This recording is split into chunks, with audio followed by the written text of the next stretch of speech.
हिते आख़िर आगाह की अहम ख़बर है। वज़ीर आज़म इमरान खान तरफ़ा मरी साने ते दुख जो इज़हार कयो वियो आहे। वज़ीर आज़म इमरान खान मरी साने जी जांच जो हुकुम ॾेई छॾियो आहे। अवांखे अपडेट कंदा हलूं। अहम ख़बर आहे। वज़ीर आज़म इमरान खान तरफ़ा मरी साने ते दुख जो इज़हार कयो वियो आहे। वज़ीर आज़म जो चवणु आहे त अहिड़नि वाक़िअनि खे रोकण लाइ सख़्त क़दम खंया वञनि।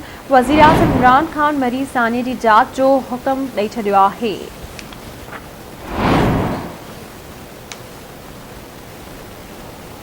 अवांखे आगाह की गया। वज़ीर आज़म इमरान खान तरफ़ा मरी साने ते दुख जो इज़हार कयो वियो आहे।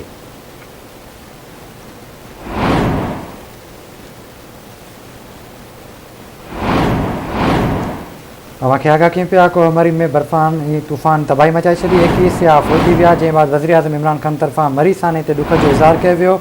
वज़ीर आज़म इमरान खान मरी साने जी जांच जो हुकुम ॾेई छॾियो आहे। वज़ीर आज़म जो चवणु आहे त अहिड़नि वाक़िअनि खे रोकण लाइ सख़्त क़दम खंया वञनि।